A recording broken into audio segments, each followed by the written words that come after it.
Vamos a darle un repaso a la unidad 3 al tema sobre la constitución de la materia, elementos y compuestos. Empezamos el primer apartado de qué está formada la materia con el estudio de la teoría cinética molecular y los estados de agregación.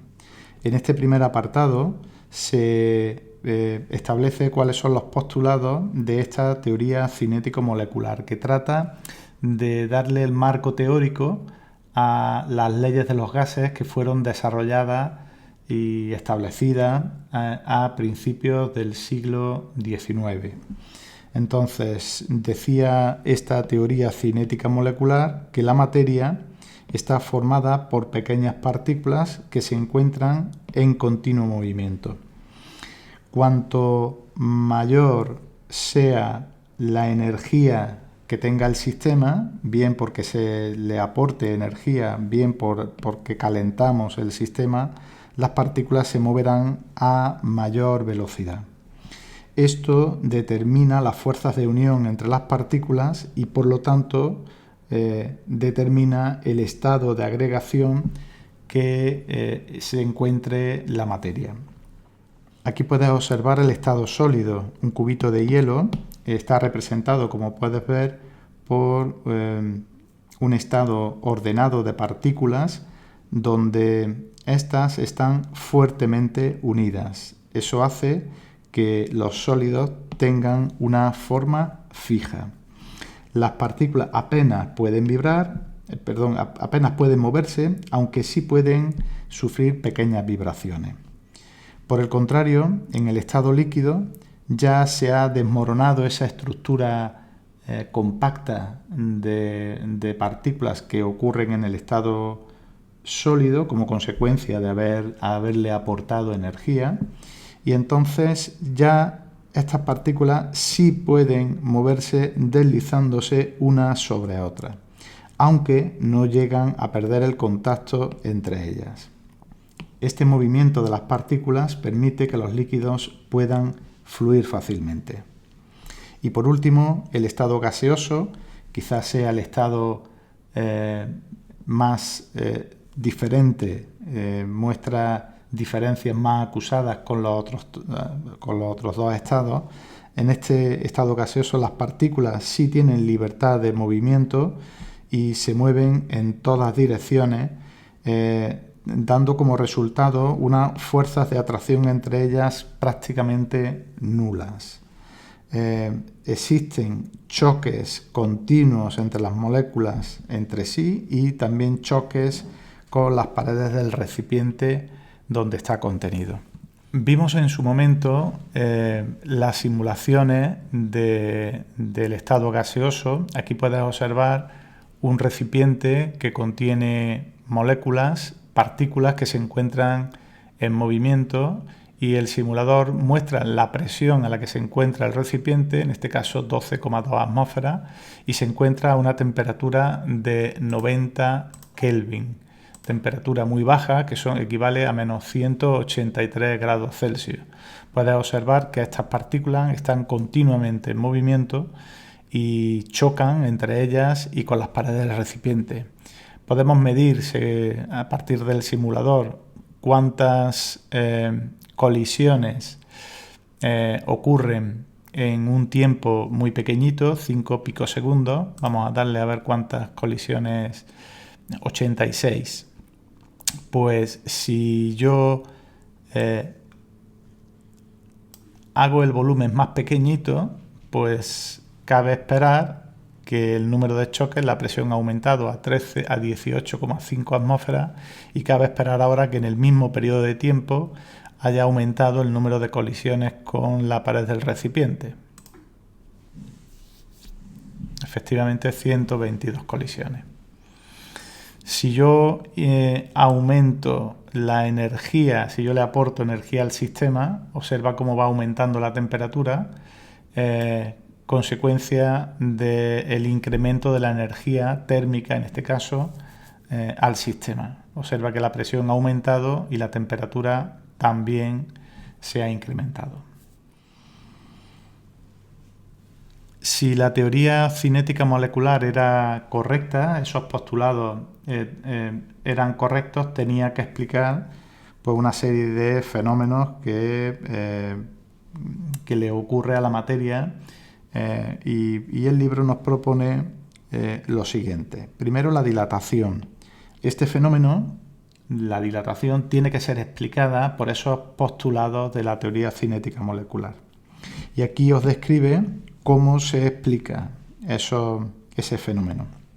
Dice que la teoría establece que las partículas que componen la materia se mueven a mayor rapidez cuanto mayor es su energía. Si calentamos, estamos comunicando energía a las partículas, por lo que en el caso de un sólido se intensifica la vibración de las partículas. Esto supone un pequeño aumento de la distancia de separación entre ellos, por lo tanto el sólido se dilata. Aquí puedes observar el mechero que le aporta energía al sólido, observa la distancia entre partículas. Ahora cuando yo caliento, observa que se ha incrementado la distancia entre partículas. La dilatación en una sustancia sólida vibran continuamente esas partículas, pero al calentarla las partículas vibran con más intensidad, dando lugar a la dilatación del sólido. Otro efecto que tiene que explicar la teoría cinético-molecular es la difusión de los gases, cosa que no ocurre en otros estados de la materia. ¿En qué consiste la difusión? Los gases, las sustancias en estado gaseoso, tienden siempre a ocupar todo el espacio disponible. A eso se le llama expansión del gas en el volumen en el que está contenido.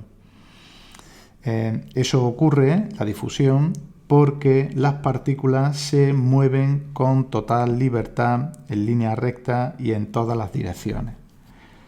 Tan solo cambia de dirección cuando choca con otras partículas o con las paredes del recipiente donde está contenido. Por tanto, observa cómo al quitar el tapón de este Erlenmeyer, que contiene unas moléculas, unas partículas en estado gaseoso, al quitarle el tapón, pues evidentemente las moléculas que tienden a ocupar todo el volumen disponible salen del recipiente. ¿Por qué los sólidos y los líquidos no se comprimen y sí lo hacen los gases? Las partículas, al estar en contacto, no se puede reducir más los espacios entre ellas. Por lo tanto, es muy difícil comprimir el estado sólido o líquido. De hecho, decimos que estos estados son incompresibles, no se pueden comprimir. En el estado gaseoso sí es posible reducir la distancia de separación entre partículas y por lo tanto es una forma de disminuir el volumen del estado gaseoso. Por lo tanto, no se puede comprimir el estado sólido o líquido, sí se puede comprimir el estado gaseoso. Y por último, ¿cómo se origina la presión de un gas en un recipiente? La teoría cinética molecular también es capaz de explicar satisfactoriamente el por qué un gas confinado ejerce presión. Esta magnitud, la presión, se debe a los continuos y numerosos choques, como hemos visto en el simulador, de las partículas del gas contra las paredes del recipiente que lo contiene.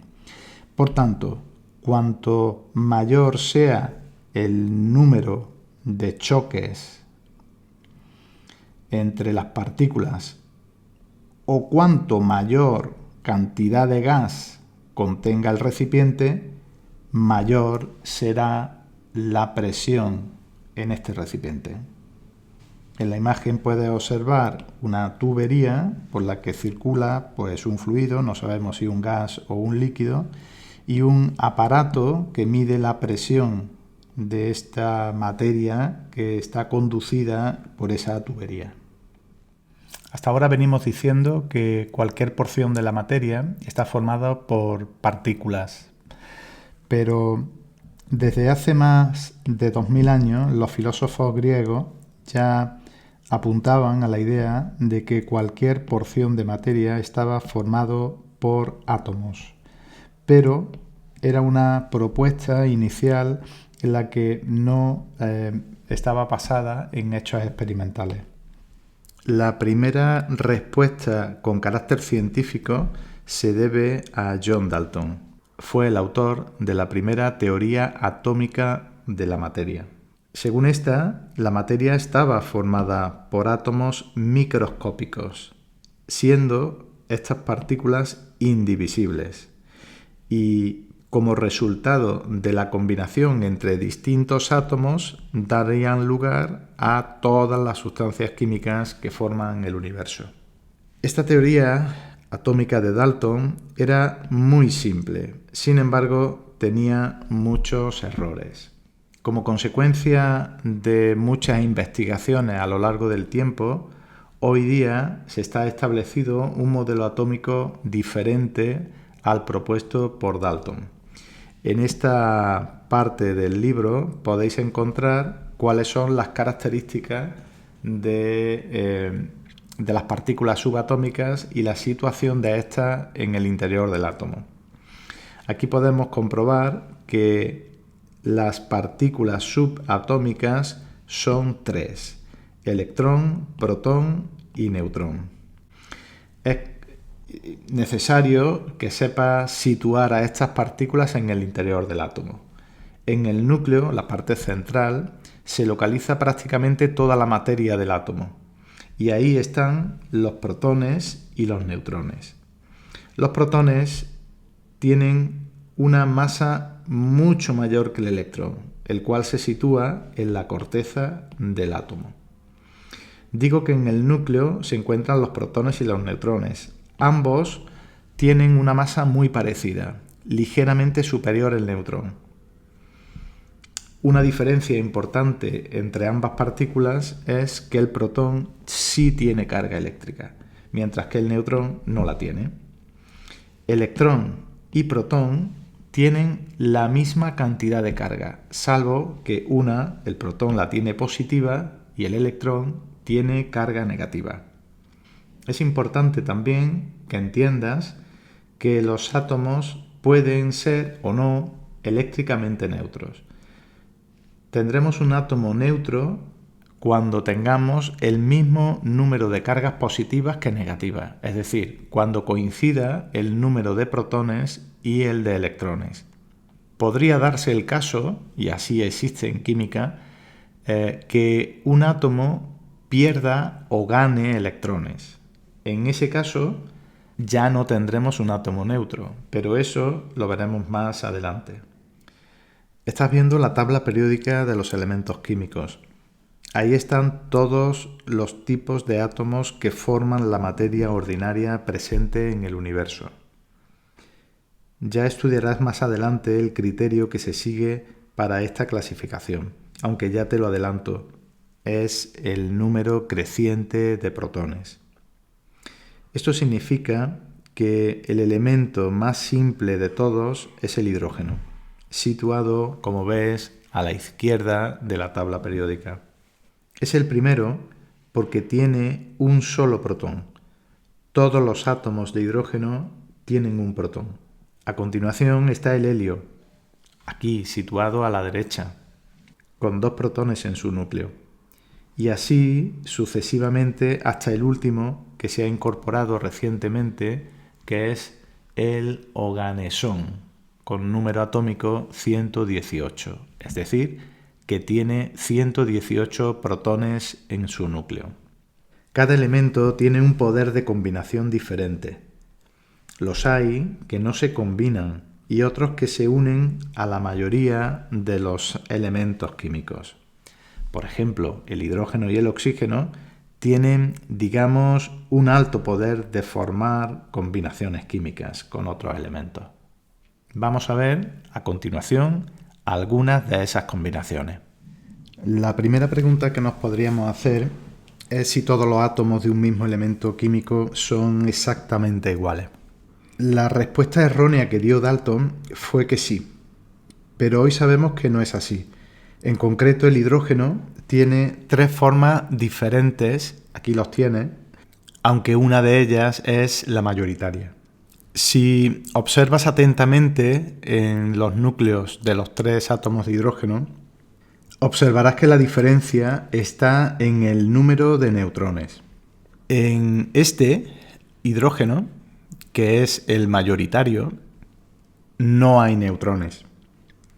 En el H2, el deuterio, hay un neutrón, y en este otro, en el tritio, observa, hay dos neutrones. Pero en los tres hay algo en común en el núcleo. Tienen un protón. Por eso son átomos de hidrógeno.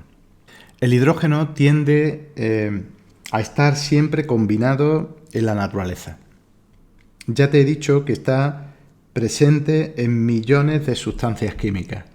Por esa facilidad que tiene de combinación, se une hasta consigo mismo. Es decir, hay posibilidad de que se unan dos átomos de hidrógeno. Aquí los tienes representados. En química decimos que se unen formando un enlace químico. Todas las sustancias químicas tienen un nombre y una fórmula química, que de alguna manera nos tiene que indicar la composición química de esa sustancia. H2, esa es la fórmula de la molécula, la fórmula molecular, y si la dibujamos así, se puede observar la unión entre los dos átomos de hidrógeno. Nos vamos a centrar ahora en un elemento súper importante, y es el carbono. Al carbono le ocurre lo mismo que al hidrógeno, que no hay un solo tipo de átomo de carbono. Aquí te muestro algunas formas de carbono. Tienes el carbono 12, el carbono 13 y el carbono 14. Sin duda, el primero, el carbono 12, es el más abundante y además el más importante. Este elemento tiene una enorme capacidad de formar uniones químicas, con él mismo y con otros elementos. Aquí te muestro dos formas de carbono, materia que está formada solo por átomos de carbono. Son el grafito y el diamante. Si miras con atención estos dos diagramas que representan la estructura de estas formas de carbono, verás que lo único que cambia entre ellas es la disposición de los átomos en el espacio. Y eso implica que va a tener propiedades muy diferentes. Pero en ambos casos, ambas sustancias están hechas exclusivamente de átomos de carbono. Vamos a hablar ahora de otros dos elementos diferentes, el cloro y el sodio. El sodio se localiza en la tabla periódica aquí en la izquierda, en el primer grupo, mientras que el cloro está situado en el grupo 17. El primero, el sodio, es un elemento químico metálico y el segundo, el cloro, es un no metal.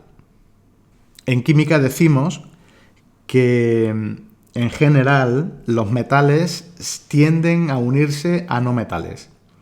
Por eso, en este caso, ambos elementos se unen y van a formar una agregación muy estable. Aquí tienes el resultado de esa unión entre sodio y cloro, la formación de un compuesto químico, de una sustancia química que seguro que conoces, pues tenemos este compuesto en el salero de la cocina de casa. Así sería esta sustancia.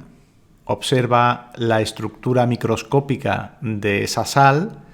Es una red de átomos de sodio y de cloro.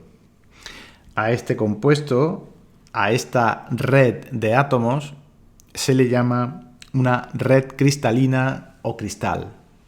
Analizamos brevemente ahora el silicio y el oxígeno. Estos también se unen entre sí. El primero, observa, está en el grupo 14 de la tabla periódica, justo debajo del carbono, y el oxígeno está en el grupo 16. Veamos qué se forma cuando se combinan estos dos elementos. Pues aquí lo tienes, el cuarzo, un mineral que cristaliza de esta manera. Observa la estructura que tendría o que tiene el cuarzo, cuya fórmula química es SiO2. Por cierto, en la fórmula química se indica que hay el doble de átomos de oxígeno que de silicio. Fíjate, aquí tienes polvo de silicio, silicio puro. Es un elemento súper importante porque es lo que se utiliza para la fabricación de componentes de todos los dispositivos electrónicos que existen hoy día. Y así sería un átomo de silicio. ¿Cuántos protones hay en el núcleo de todos los átomos de silicio? Pues para eso no tendríamos que ir a la tabla periódica y si lo haces comprobarás que el número de protones es de 14. Y ya vamos a finalizar con el cloro.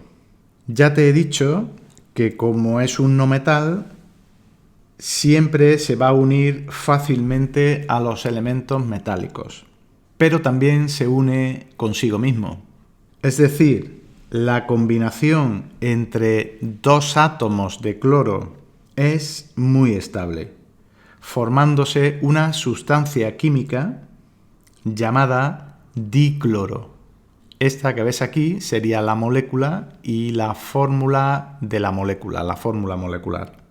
Y esta es la unión entre un átomo de cloro y el átomo de hidrógeno para formar otra combinación química que es muy estable y muy interesante, que es el HCl, el cloruro de hidrógeno, de la que hablaremos en otro momento.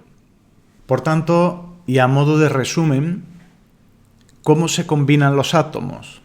Pues debes de saber que casi la totalidad de los átomos en la naturaleza se encuentran formando combinaciones. Y hemos visto algunas moléculas, algunos ejemplos de combinaciones. Aquí tienes la unión entre hidrógenos o la unión entre oxígenos o la unión de un hidrógeno con un cloro o la formación de la molécula de agua, donde el hidrógeno se combina con el oxígeno. Podrías preguntarte por qué ocurre eso. La respuesta no es fácil, pero en este curso diremos exclusivamente que la unión se forma porque el grupo, la combinación, produce una mayor estabilidad. Ganan estabilidad los átomos cuando se unen. ¿Qué tipos de agrupaciones surgen cuando esto ocurre? Cuando los átomos se unen unos con otros. Podríamos clasificar, por lo tanto, las sustancias químicas en dos grupos. Lo que son las sustancias moleculares, y hemos visto muchos ejemplos, todas estas que tienes aquí son sustancias moleculares, o bien un segundo grupo, lo que se denominan las redes cristalinas. Dicho esto, cabe definir lo que es una molécula. Las sustancias moleculares forman moléculas. Podríamos definirla como agrupación discreta de átomos que pueden ser iguales o pueden ser diferentes, que están unidos mediante enlaces químicos. Representan la unidad más pequeña de una sustancia que conserva sus propiedades químicas. Aquí tienes varias moléculas de agua. Esta representaría el átomo de oxígeno y los dos átomos de hidrógeno. Decimos que el agua es una sustancia molecular. En principio, si no es una sustancia molecular, pues será una sustancia que forma redes cristalinas. Una red tridimensional de átomos. Existen muchas sustancias que forman cristales en estado sólido. Otra clasificación de las sustancias químicas, muy importante, que tienes que tener muy clara, esta clasificación es clasificar en dos grupos, o bien sustancia simple o elementos, aquellas sustancias que están formadas exclusivamente por un tipo de átomos, y he puesto como ejemplo el oro, el aluminio, la plata, el cobre, el hierro o el oxígeno. Son sustancias que no se pueden descomponer químicamente en otras más simples. Por otra parte, tendremos las sustancias compuestas o simplemente llamadas compuestos químicos. Estas son las que están formadas por diferentes tipos de átomos. Ya tienes al menos 2 elementos químicos en el compuesto: hidrógeno-oxígeno en el agua, sodio-cloro en el cloruro de sodio o carbono y oxígeno en el dióxido de carbono. Esta definición de compuestos sí es interesante porque estos sí pueden descomponerse químicamente en sustancias más simples. Y para eso el libro nos propone un esquema de un dispositivo experimental en el que ocurre la electrólisis de una sustancia química compuesta, que es el agua. Así, de manera muy fácil, podríamos decir que la electrólisis del agua lo que va a conseguir es romper esa unión hidrógeno-oxígeno en la molécula de agua y convertir, por lo tanto, o transformar la sustancia química agua, compuesto químico, en las sustancias más simples que la constituyen, que son el hidrógeno y el oxígeno. Esto que ves aquí es la forma en la que se representa ese proceso de descomposición de un compuesto. Esa electrólisis ocurre gracias a que se le aporta energía, en forma de energía eléctrica en este caso, a la molécula de agua. Estos tubos de ensayo que observas aquí están invertidos porque el hidrógeno y el oxígeno se recogen en cada uno de esos tubos de ensayo. Y ves esas burbujitas que se forman en uno y en otro de los electrodos, pues son los elementos químicos que resultan de la descomposición. Y ya para terminar el tema, vamos a comentar en el apartado 4 alguna clasificación de los elementos químicos que existen. Hoy día la tabla periódica recoge a todos esos elementos que son conocidos. Últimamente se incorporan elementos químicos que ya no están en la naturaleza, sino que han sido sintetizados, que han sido obtenidos en laboratorio. A día de hoy se conocen 118 elementos químicos. A cada uno de ellos se le asigna un símbolo que tiene o bien una letra o bien 2 letras. En caso de que tuviera una sola letra, esta se escribe en mayúscula. Y si tuviera 2 letras, la primera será mayúscula siempre y la segunda minúscula. Una clasificación fácil de los elementos de la tabla periódica es hacer 2 grupos: los elementos químicos metálicos y los elementos químicos no metálicos. Tienen propiedades opuestas. Dice tu libro de texto que los metales, los elementos metálicos, tienen ese brillo característico que lo definen a los metales. Recibe el nombre de brillo metálico. Son buenos conductores tanto de la electricidad como del calor. Tienen densidades altas, valores altos de densidad, al igual que sus puntos de fusión, con algunas excepciones. En la mayoría de los casos son bastante duros, son elementos químicos duros.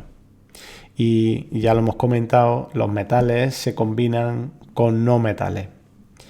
Por otra parte, los no metales, fíjate, son características opuestas, que son opacos o mates, no tienen brillo metálico, son aislantes, es decir, que no conducen ni la electricidad ni el calor, son densidades bajas, tienen densidades bajas y por lo tanto tienen también bajos puntos de fusión.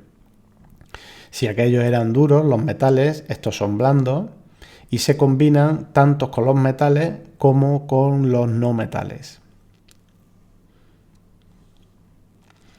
Tu libro de texto te aporta una fotografía de azufre.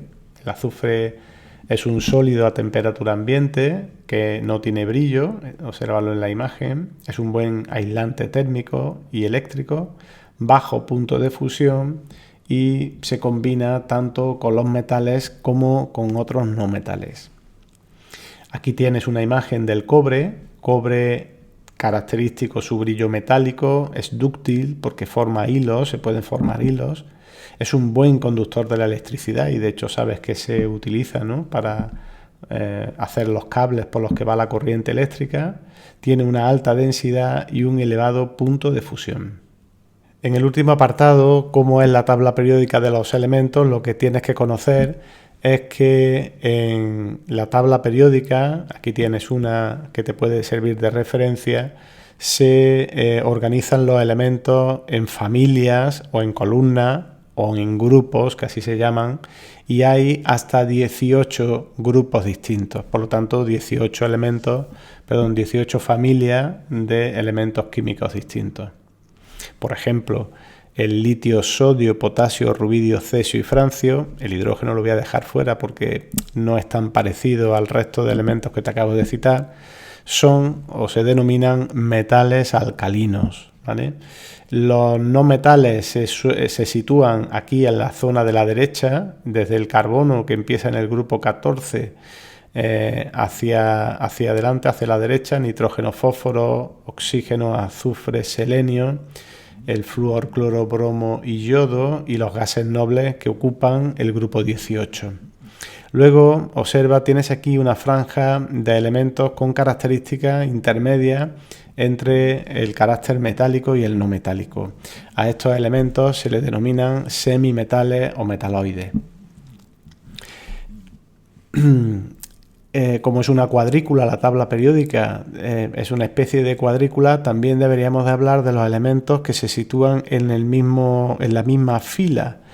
Bueno, pues hay hasta 7 filas distintas, ¿de acuerdo? Desde la primera fila, que solamente tiene 2 elementos, que son el hidrógeno y el helio, hasta la última, la séptima fila, que, pues como ves, tiene un montón de elementos químicos. Ahí en esta tabla no aparecen, sí aparece aquí, los lantánidos y actínidos. Son dos series de 14 elementos cada uno, donde en lugar de ubicarlos aquí en el interior, que desplazaría a estos elementos químicos hacia la derecha, se sitúan fuera de la tabla periódica. Ya verás por qué. Son elementos químicos un poquito, vamos a decir, diferentes, y la mejor ubicación que tienen es situarlos pues aquí fuera, lantánidos y actínidos. Recuerda, en esta tabla aparece un numerito que en este caso representa el número atómico, es decir, el número de protones que tiene cada uno de esos elementos químicos en el núcleo.